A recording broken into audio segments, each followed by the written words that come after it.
হাই everyone, মই আপোনালোক সকলোকে মোৰ channel live your life with চেন্দ্ৰালীলৈ স্বাগতম জনাইছোঁ। আৰু আজি বহুদিনৰ মূৰত মই এটা নতুন টপিক লৈ পেলাই কথা পাতিম বুলি ভাবিছোঁ আপোনালোকৰ লগত। আগতে যে পাতিছিলোঁ কথা পাতোঁ আহক, নিজৰ ল'ৰা ছোৱালীৰ কথা মই পাতিছিলোঁ। আৰু আজি মই বিৰাট ধুনীয়া এটা টপিকৰ ওপৰত কথা পাতিম, আৰু সেয়া হৈছে মা আৰু দেউতা। মা আৰু দেউতা, মাক দেউতাকক সকলোৱে ভাল পায়, চব ল'ৰা ছোৱালীয়ে ভাল পায়, আৰু মাক দেউতাকেও নিজৰ ল'ৰা ছোৱালীক বিৰাট ভাল পায়। আৰু মোৰ লাইফত মোৰ আৰু মোৰ ভাইটিৰ কাৰণে মোৰ মা আৰু দেউতা ভগৱানৰ পিছতহে বুলি ক'ব পাৰোঁ। কি ক'ম, ভগৱান আটাইতকৈ আগত, তাৰ পিছতে মোৰ মা দেউতা। আৰু মা দেউতা এতিয়াও আছে, সুস্থ হৈ আছে কাৰণে ভগৱানৰ থাপনাত ফটোখন মই ৰখা নাই, কিন্তু কিজানি ৰাখিলোহেঁতেন, ইমানেই বেছি ভাল পাওঁ। এতিয়া কথাটো হ'ল কি, সকলোৰে মাক দেউতাক আছে আৰু সকলোৱে নিজৰ মাক দেউতাকক ভাল পায়। মই কিয় ভাল পাওঁ মোৰ মা দেউতাক, কিয় মই এইখিনি কথা ক'লোঁ যে মই ভগৱানৰ পিছতে ভাবোঁ বা ভগৱানৰ থাপনাত মা দেউতাৰ ফটো ৰাখিব বিচাৰোঁ। আটাইতকৈ ডাঙৰ কথাটো কি জানানে, মা আৰু দেউতাই মোক আৰু ভাইটিক বহুত বেছি বুজি পায়, ইমানেই বেছি বুজি পায়, তেওঁলোক আমাৰ বেষ্ট ফ্ৰেণ্ড, আটাইতকৈ ভাল বন্ধু বুলি ক'ব পাৰোঁ। বেষ্ট ফ্ৰেণ্ড হয়, বিয়াৰ আগলৈকে তেওঁলোক আমাৰ একদম আটাইতকৈ ভাল বন্ধু আছিলে। আৰু এতিয়া বিয়াৰ পিছত বাৰু মোৰ হাজবেণ্ড মোৰ বেষ্ট ফ্ৰেণ্ড বা তাৰ ৱাইফ হয়, আৰু তেওঁলোকৰ অলপ বয়স হৈ আহিছে, তথাপিও আমাক যেনেকৈ আমাৰ লগত বন্ধুৰ নিচিনা ট্ৰিট কৰে, তেওঁলোকে কেতিয়াও ল'ৰা ছোৱালীৰ নিচিনা নহয়। আৰু এটা বয়স আছিলে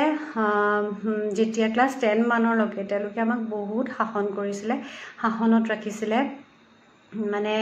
ইমানেই শাসন কৰি ৰাখিছিলে যে আমি কিবা এটা কৰিলে, মইতো বহুত পিটনো খাইছোঁ, বহুত পিটিছেও মায়ে মোক। দেউতাই দুবাৰমান মাৰিছে, কিন্তু ইমান মৰা নাই। মায়ে কিন্তু মাৰিছিলে, মা বহুত ষ্ট্ৰিক্ট আছিলে। আৰু যেতিয়া হায়াৰ ছেকেণ্ডেৰী পালোঁ, মানে আফটাৰ 16 years, দেউতা মোৰ আৰু ভাইটিৰ লগত বন্ধু হৈ পৰিল, একদম বন্ধু। আৰু মা ষ্ট্ৰিক্ট আছিলে, মায়ে শাসন কৰিছিলে, মাৰ কাৰণে বহুত ভয় খাইছিলোঁ আমি। আৰু দেউতা একদম বন্ধু। আৰু দেউতা মানে এনেকুৱা যদি হয়, ফৰ এক্সাম্পল কলেজত যদি কিবা মই অসুবিধা পাইছোঁ, কিবা মানে আৰু কলেজ যোৱাৰ পিছতো থাকেই এইবিলাক কিবা কথা লৈ, মই দেউতাক আহিয়ে কৈ দিওঁ প্ৰথম, দেউতা আজি মোৰ লগত এনেকুৱা হ'ল, দেউতা আজি মোৰ লগত এনেকুৱা কৰিলে। একো সংকোচ নাই, মানে কিবা এটা ক'বলৈ লাজ সংকোচ মানে নাছিলে। মা যিহেতু শাসন কৰিছিলে, এজনেতো শাসন কৰিবই লাগিব, সেইকাৰণে দেউতাক আমি চব কথা কৈছিলোঁ। এতিয়া আটাইতকৈ ডাঙৰ কথা, প্ৰথম পইণ্টটোলৈ মই আহোঁ, কেৰিয়াৰৰ ক্ষেত্ৰত মা আৰু দেউতা দুয়োজনে আমাক, কেৰিয়াৰ বুলি ক'লেও ভুল হ'ব, মানে পঢ়া শুনাৰ ক্ষেত্ৰত আফটাৰ মেট্ৰিক মা আৰু দেউতা দুয়োজনে আমাক কোনো ধৰণৰ তুমি এইটো লাইনেই পঢ়িব লাগিব বা এইটোৱে কৰিব লাগিব বুলি কেতিয়াও তেওঁলোকে জোৰ কৰা নাছিল। সদায় আমি চিলেক্ট কৰিছিলোঁ। মই এভাৰেজ ষ্টুডেণ্ট হয়, বহুত চোকা নহয়, মই এভাৰেজ হয়। আৰু মই তেতিয়া সেইটো সময়ত কমাৰ্চ পঢ়িব বিচাৰিছিলোঁ। মোৰ লগৰ যিকেইজনী ফ্ৰেণ্ড আছিলে তেওঁলোকে আৰ্টছ পঢ়িছিলে, আৰু মোৰ লগত কোনো ছোৱালী নাছিলে তেতিয়া। কমাৰ্চ ছোৱালীয়ে খুব কম পঢ়ে। মই আজিৰ পৰা 2004 চনৰ কথা কৈ আছোঁ। 4 চনত মই মেট্ৰিক পাছ কৰিছিলোঁ, আৰু তেতিয়া কোনো ছোৱালী নাছিলে। মানে আমাৰ কলেজত 300 ল'ৰা 30 জনী ছোৱালী, তেনেকুৱা আছিলে। কমাৰ্চ একদম কম পঢ়িছিলে। মই আৰু মোৰ লগৰ এজনী ছোৱালী আছিলে, সেই দুজনীয়ে আমি কমাৰ্চত আছিলোঁ, মানে আমাৰ স্কুলৰ পৰা, বাকীখিনি আৰ্টছত আছিলে। সেইটো সময়ত মানে বহুতে কৈছিলে আৰ্টছ পঢ়াই ভাল, আমুক তামুক, কিন্তু মই গোটেইকেইটাৰ লাইনকেই মই ৰেচপেক্ট দিওঁ, কিন্তু চবৰে এটা ইচ্ছা থাকে। মই বিজনেছ লাইনটো কিছুমান বস্তু মই সৰুৰে পৰা ভাল পাইছিলোঁ আৰু পঢ়িব বিচাৰিছিলোঁ আৰু দেউতাহঁতে মোক কমাৰ্চ পঢ়িবলৈ পাৰ্মিশ্যন দিলে মানে পঢ়িলোঁ আৰু ভাইটিৰ ক্ষেত্ৰতো তেনেদৰে ভাইটিয়ে যি বিচাৰিছিলে সেইখিনিয়ে কৰি গৈছিলে সি যি মন গৈছিলে দেউতাহঁতে কেতিয়াও নিজৰ ডিচিশ্যনটো ইম্প'জ কৰা নাছিলে মোৰ আৰু ভাইটিৰ ক্ষেত্ৰত গ্ৰেজুৱেশ্যন কমপ্লিট কৰিলোঁ গ্ৰেজুৱেশ্যন কমপ্লিট কৰাৰ পিছত মই বাহিৰত পঢ়িব যাব বিচাৰিছিলোঁ অসমৰ বাহিৰত মই এইটো কথা কোৱা নাই যে অসমত ভাল ইউনিভাৰ্চিটি কলেজ নাই বহুত ভাল ভাল ইউনিভাৰ্চিটি আৰু কলেজ আছিলে সেইটো সময়ত কিন্তু মই মানে ভাবিছিলোঁ যে মোৰ মামাৰ ছোৱালীকেইজনীও গৈছিলে ওলাই পেলাই বাহিৰলৈ অসমৰ পৰা মই ভাবিছিলোঁ মই মা দেউতাৰ আণ্ডাৰতে আছোঁ ইমান দিনে মই নিজেই সেই বাহিৰৰ জগতখন ফেচ কৰিব বিচাৰিছিলোঁ অকলে আৰু মোৰ কনফিডেঞ্চো আছিলে যে মই মা দেউতাই যিখিনি শিক্ষা দিছে মই কেতিয়াও বেয়া নহওঁ আৰু মা দেউতাৰো মোৰ ওপৰত কনফিডেঞ্চ আছিলে যে তাই কেতিয়াও কোনো মানে তলমূৰ কৰিবলগীয়া এটা কাম নকৰে কেতিয়াও আৰু সেইটো বিশ্বাস আছিলে মা দেউতাৰ লাজত পেলাবলগীয়া কেতিয়াও একো কাম নকৰে আৰু সেইকাৰণে মোক পঠাই দিছিলে পঢ়িবলৈ সেইটো ক্ষেত্ৰতো একদম ধুনীয়াকৈ মা দেউতাই ঠিক আছে তুমি যাব বিচাৰিছা যদি যোৱা খালি নিজক বচাই ৰাখিবা কেতিয়াও বেয়া কাম নকৰিবা আমি বেয়া পোৱা কাম কেতিয়াও নকৰিবা আৰু সঁচাকৈও নকৰিলোঁ হোষ্টেলত আমি বিভিন্ন ধৰণৰ ছোৱালীৰ মাজত আছিলোঁ বিভিন্ন ধৰণৰ মুঠতে মই কি ক'ম আৰু বুজাব নোৱাৰোঁ কিন্তু সেইবিলাকৰ পৰা বাচি আছিলোঁ সদায় মেট্ৰ' চিটি আছিলে তাতে বহুত ছোৱালী নাইট পাব ডিস্কো এইবিলাকলৈ যায় মই এইটো কোৱা নাই পাব ডিস্কো বেয়া কথা মই নাই কোৱা মই নাজানো মই যোৱাও নাই তাৰমানে আমাক লগ ধৰে কিন্তু আমি ভয় কৰিছিলোঁ হয়তো সৰু জেগাৰ ছোৱালীৰ কাৰণে নেকি নাজানো কি ভয় কৰিছিলোঁ কিন্তু যাবলৈ যোৱা নাছিলোঁ কেতিয়াও বেয়া বস্তু মুখত দিয়া নাছিলোঁ তেতিয়া আৰু এটা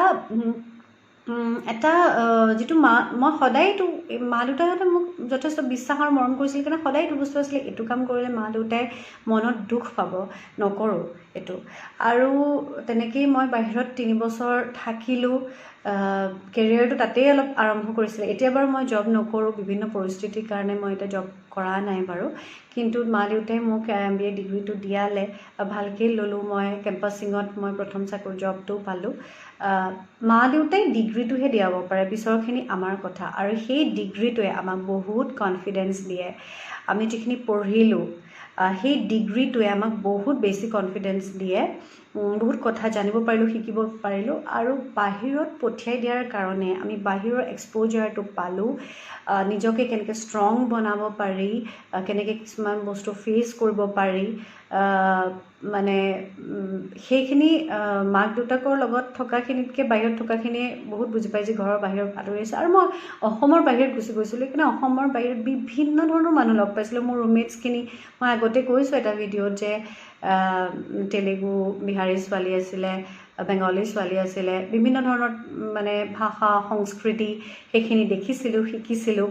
খুব ভাল লাগিছিলে অকল কিতাপৰ নলেজটোৱে নহয় বহুত কথা পৃথিৱীত জানিবলগীয়া থাকে বহুত কথা শিকিবলগীয়া থাকে বিভিন্ন ধৰণৰ মানুহৰ লগত লগ পাইছিলোঁ কমিউনিকেশ্যন স্কিলটো ডেভেলপ হৈছিলে আৰু মোক বহুত সহায় কৰিছিলে দ্বিতীয়তে মই ভাইটিৰ কথা ক'ম ভাইটিও ডিব্ৰুগড় ইউনিভাৰ্চিটিত BSc কৰিলে কৰাৰ পিছত সি আসাম ইঞ্জিনিয়াৰিং কলেজত MCA কৰিবলৈ কাৰণে চিট পালে সি আৰু তাৰ বন্ধু এটাই কিন্তু ইমান দুখৰ বিষয় যে সি যেতিয়া এডমিশ্যন ল'ব গ'ল তাৰ চাৰ্টিফিকেটখন ডিব্ৰুগড় ইউনিভাৰ্চিটি লেট হৈছিলে বহুত পোৱা নাছিলে কাৰণে সি AACত মানে MCA কৰিব সি নোৱাৰিলে সি আৰু তাৰ লগৰ অৰিন্দম বুলি এটা ল'ৰা নোৱাৰাৰ কাৰণে কান্দা কাটা আমাৰ ঘৰ সিদিনাখন মই তেতিয়া কেলকাতাতে আছোঁ আৰু তেতিয়া মই এইটো কথা ক'ব বিচাৰিছোঁ যে মানুহৰ লগত লগ পালে কিমান কথা শিকিব পাৰি মই তেতিয়া MBA 3rd চেমত মই তেতিয়া মই ছামাৰ ট্ৰেইনিং কৰি আছোঁ ৱেবেল ACL বুলি এটা কোম্পানীত মানে গভৰ্ণমেণ্ট অৰ্গেনাইজেশ্যন হয় ৱেবেলটো হৈছে ৱেষ্ট বেংগল মই ফুল ফৰ্মটো পাহৰিছোঁ আৰু ACLৰ কলাবৰেশ্যন তাতে এজন ট্ৰেইনাৰ আছিলে মই নামটো একজেক্টলি অলপ পাহৰি গৈছোঁ দেই পল আছিলে তেখেত আকৌ CTS বুলি কয় যে কগনিজেণ্টৰ ট্ৰেইনাৰ আছিলে আৰু তেওঁ IT ইঞ্জিনিয়াৰিং কৰা ভাইটিৰো লাইনটো IT আছিলে গতিকে মই তেওঁক সুধিলোঁ ছাৰ যে মোৰ ভাইটিয়ে এনেকৈ আছাম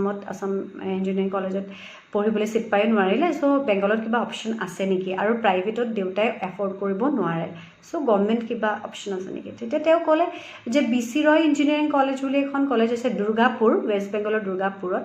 মই তাৰ পৰাই ইঞ্জিনিয়াৰিং কৰা তাতে কেম্পাছিং খুব ভাল আৰু কেম্পাছিংটো সদায় চাব লাগে যিহেতু তাতে কিন্তু এণ্ট্ৰেঞ্চ দিব লাগিব এণ্ট্ৰেঞ্চ দিলে পাব মই ভাইটিক ইনফৰ্ম কৰিলোঁ আৰু ভাইটিয়ে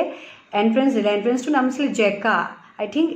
XECA এতিয়া যদি বেলেগ হ'ল বহুত বছৰ আগৰ কথা মই কৈ আছোঁ 2011ৰ কথা কৈ আছোঁ হয়তো 10-11 এনেকুৱা জেকা এণ্ট্ৰেঞ্চ সি ট্ৰেক কৰিলে পালে তাত 2000লৈকে ছিটছ থাকে বহুত ইনষ্টিটিউট আছে ন তাতে তাৰ ৰেংকিং আছিলে 600 আৰু মোৰ এতিয়াও মনত আছে মই মোৰ দেউতা আৰু ভাইটি সল্টলেক ষ্টেডিয়াম যিখন ফুটবল ষ্টেডিয়াম বহুত ডাঙৰ হয় সল্টলেক ষ্টেডিয়ামত কাউন্সেলিং হৈ আছিলে তাৰ আৰু আমি যেতিয়া গৈছোঁ ডাঙৰ স্ক্ৰীণ এখনত কলেজবিলাকৰ নামকেইটা ছিট বাকী আছে কিমান ছিট আৰু বাকী আছে কিমান মানে সেইখিনি দেখাই থাকে আৰু তাত 30টা ছিট বাকী আছে ভাইটিৰ নামটো মতাই নাই ইমান চিন্তা লাগিছে নহয় সি পাব নে নাপায় কি কৰোঁ কিন্তু 29 নম্বৰত তাৰ নামটো আহিলে আৰু আমি তাতে এডমিশ্যন লৈ ল'লোঁ তাৰ কোৰ্চ ফিজো কম আছিলে 3 বছৰত 1,80,000 ছেমি গভৰ্ণমেণ্ট হৈ আছিলে তেতিয়া 3 বছৰত 1,80,000 কম কিন্তু দেই ইমান বেছি নহয় আৰু ভাইটিয়ে কেম্পাছিঙত সি জব নাপালে কাৰণ তাৰ হায়াৰ ছেকেণ্ডেৰী পাৰ্চেণ্টেজটো অলপ কম আছিলে তাত কিন্তু মানে থ্ৰু আউট 70% লাগে এনেকুৱা খুব কেম্পাছিং আহে খুব ভাল কলেজ তাৰ পিছৰখিনি শুনক মই MBA কৰি পেলাই ওলাই আহিলোঁ আৰু আহি পেলাই মই ডিব্ৰুগড়তে জব কৰি আছিলোঁ মোৰ বিয়াৰ সময় আহিলে আৰু ভাইটিয়ে তেতিয়া মানে ভাইটিক দেউতাই ক'লে যে তই IT কাৰণে তুমি ক'ত যাব বিচাৰিছা চ' ই ক'লে বেংগলোৰ ইজ দ্য মানে গুড অপশ্যন কাৰণ মোৰ মামাৰ ফেমিলিটো তাতে থাকে মোৰ মামাৰ ডাঙৰজনী ছোৱালী আৰু মামাৰ মাজুজনী ছোৱালী সৰুজনী আৰু মামাহঁত প্ৰায়ে গুৱাহাটীৰ হয় মামাহঁত কিন্তু মামাহঁত বেংগলোৰতেই থাকে চ' সেইটো সাহসত তাক পঠিয়াই দিলে তালে আৰু মোৰ মামাৰ ছোৱালীজনী তাতেই জব কৰি আছিলে তাৰপিছত তালৈ গৈ যোৱাৰ পিছত সি ইমানেই লাইফত প্ৰব্লেম ফেচ কৰিছে ইটো ইণ্টাৰভিউ ফেচ কৰে নাপায় সেইটো ইণ্টাৰভিউ ফেচ কৰে তাৰপিছত সি বুজিলে যে মোক নিজকে ডেভেলপ কৰিব লাগিব বহুত বেছি কম্পিটিটিভ হয় বাহিৰৰ জগতখন ইমান সহজ নহয় এটা জব পোৱা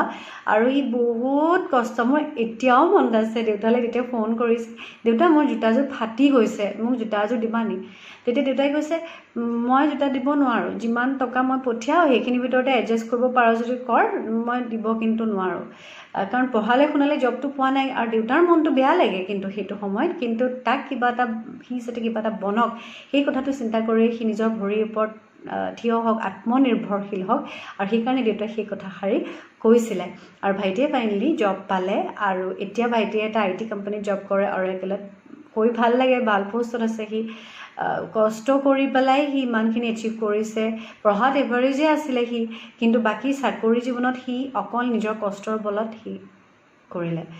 আৰু মই এতিয়া জব নকৰোঁ কাৰণ মোৰ বিয়া হ'ল মোৰ বাচ্ছা এটা হ'ল আৰু মই তাক ডাঙৰ কৰিব লাগে আৰু কিছুমান প্ৰব্লেমছ আহিছিলেও আৰু মোৰ হাজবেণ্ডৰ ট্ৰান্সফাৰেবল জব কিন্তু আমাক দেউতাই ডিগ্ৰী দুটা দিয়ালে এতিয়া মাক বাপেকে ডিগ্ৰী দিয়াই সকলোকেই দিয়ে সকলোকে মৰম কৰে বহুত ত্যাগ কষ্ট কৰে মাক দেউতাক কি ক'ম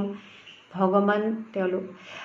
কিন্তু আমাৰ ক্ষেত্ৰত মই আজি কিয় কৈ আছোঁ জানেনে ইমান স্পেচিয়েল আছিল মা দেউতা কাৰণ ইমানেই বুজি পায় আমাক যদি মা দেউতা এনেকুৱা মানে মোৰ লাইফতো এনেকুৱা কিছুমান বহুত প্ৰব্লেম গৈছে মই কান্দি থাকোঁ হেৰি কৰোঁ কিন্তু মা দেউতাই সেইটো মোৰ বন্ধুৰ নিচিনাকৈ মোৰ লগত মোৰ প্ৰব্লেমবিলাক যাতে মই ফেচ কৰিব পাৰোঁ সাহস যোগাইছিলে কিছুমানটো ল'ৰা ছোৱালী এনেকুৱাও হয় যে ডিপ্ৰেশ্যনত ভুগি যায় ল'ৰা ছোৱালী কিন্তু মাক দেউতাকে একো গমেই নাপায় সেইটো সময়ত যে মোৰ ল'ৰাটো বা মোৰ ছোৱালীজনী ডিপ্ৰেশ্যনত ভুগিছে তেওঁলোকে এনেকুৱাও দিন আহিছে ইমান আপছ এণ্ড ডাউন যায় কিন্তু তেওঁলোকে নিজৰটো নেৰে কিন্তু মোৰ মা দেউতাৰ ক্ষেত্ৰত মোক বহুত মৰম কৰিছিলে বহুত মানে বুজি পাইছিলে তেওঁলোকে কিছুমান বস্তু বেয়া পাইছিলে আমি কৰা যিখিনি কাম কেতিয়াবা কৰিছোঁ বেয়া পাইছিল দিয়কচোন কিয়নো নাপাব কিন্তু বুজিছিলে যে তাই কিহত সুখী বা সি কিহত সুখী ভাইটি আৰু মোৰ কাৰণে মোৰ মা দেউতা বহুত বেছি মানে মৰমৰ ইমান বুজি পায় আৰু প্ৰত্যেকটো জন্মতে এনেকুৱাই মা দেউতাও যাতে পাওঁ আৰু ময়ো যাতে চেষ্টা কৰোঁ মোৰ ল'ৰাৰ কাৰণে এনেকুৱা হ'বলৈ 5টা আঙুলি সমান নহয় পঢ়াত চোকা গেধা কি হ'ব মই নাজানো কিন্তু মই চেষ্টা কৰিম, নাজানো কিমান সফল হ'ব পাৰোঁ, চেষ্টা কৰিম ভাল কৰাৰ, তাক ভাল মানুহ কৰাৰ কাৰণে চেষ্টা কৰিম। বাকী ডিগ্ৰীটোতো দিয়ামেই, বাকী কেৰিয়াৰটো তাৰ কথা সি কি বনায় আৰু ভাল মানুহ হিচাপে ব্যৱহাৰৰ প্ৰতি যাতে ভাল হয় সেইখিনি সদায় মানে চাব লাগে। মই নকৈ নোৱাৰিলেও মই মানে সদায় কৃতজ্ঞ মা দেউতাক, মানে এনেকুৱা যে পেৰেণ্টছ পালোঁ। ইম'চনেল হৈ গৈছোঁ মই, আৰু মই মোৰ মা দেউতাকো দেখাম মই ইমান মানে বুজি পোৱা মানে পেৰেণ্টছ আমি পালোঁ, মই আৰু ভাইটি এতিয়া বেংগলোৰত থাকি, ইমান দূৰত থাকি যদি এনেকুৱা নহয় কিবা এটা পাৰ্মিশ্যন ল'বলৈ, কিবা এটা সুধিবলৈ বা কিবা এটা কথাৰ কাৰণে মা দেউতাক ফোন নকৰে। মানে সি ডেইলি এঘণ্টা, দিনত হয়তো 2 বাৰো ফোন কৰে, 3 বাৰো ফোন কৰে, 5 বাৰো ফোন কৰে, সি মা দেউতাক ফোন কৰি থাকে। আমাৰ বিয়াবোৰৰ ক্ষেত্ৰতো যিখিনি তেওঁলোকে ডিচিশ্যন ল'লে আৰু সমাজৰ কথা চিন্তা নকৰি, একো নকৰি পেলাই আমি এটা কথাই কৈছিল, কিন্তু তহঁতৰ চইচ, তহঁতৰ কথা, পিছত প্ৰব্লেম হ'লে আমাক নকবি, এই কথাটো কৈছিলে। কিন্তু কেতিয়াও আপত্তি কৰা নাছিল কোনো ক্ষেত্ৰত। বেয়াটো পাইছিলে আৰম্ভণিটো কিছুমান ক্ষেত্ৰত, আমি বেয়া কৰা নাই, সেইটো কথা কোৱা নাই। লাভ মেৰেজত চবৰে থাকেই, এৰেঞ্জ মেৰেজ চবেই ভাল পায়, নিজে মা দেউতাই চাই দিয়া ল'ৰা বা ছোৱালী, এইটো চবেই ভাল পায়। গতিকে এইবোৰ ক্ষেত্ৰতো বহুত ছাপৰ্টিভ মোৰ মা আৰু দেউতা। আৰু আজি মই আপোনালোকৰ আগত এইটো কথা ক'ব বিচাৰিছোঁ যে আমিও পেৰেণ্টছ হৈ উঠি আহিছোঁ, নিজৰ ল'ৰাটোক বা ছোৱালীজনীক কি হ'ব তাহাঁতক ডিচাইড কৰিবলৈ দিয়া উচিত। মই গান গাওঁ, মই নাচোঁ, মই ড্ৰয়িং কৰোঁ, মই চব কৰি পেলাই ভাল পাওঁ, কিন্তু সেইবুলি মোৰ ল'ৰাটোও যে গান গাব বা নাচিব বা ড্ৰয়িং কৰিব সেইটো নহয়। হয়তো সি খেলিও ভাল পাব পাৰে, গতিকে তাক তেতিয়া মই খেলত দিব লাগিব, জোৰ কৰি কিবা এটা মই কৰাব কেতিয়াও নোৱাৰোঁ। মা দেউতা, মই ভিডিঅ'টো মানে জৰিয়তে ক'ব বিচাৰিছোঁ থেংক ইউ ছ' মাছ। বহুত কৰিলা আমাৰ কাৰণে, থেংকছ অ লট। আৰু সদায় কৃতজ্ঞ মই আৰু ভাইটি তোমালোকৰ কাৰণে আছিলে এই ভিডিঅ'টো। তেনেহ'লে আজি সামৰোঁ ভিডিঅ'টো, আৰু আপোনালোকৰ লগত এনেকৈ মাজে মাজে কথা পাতি থাকিম মনৰ কথা। হোপ আপোনালোকেও ভাল পালে। আহিছোঁ আজি তেনেহ'লে, বাই বাই।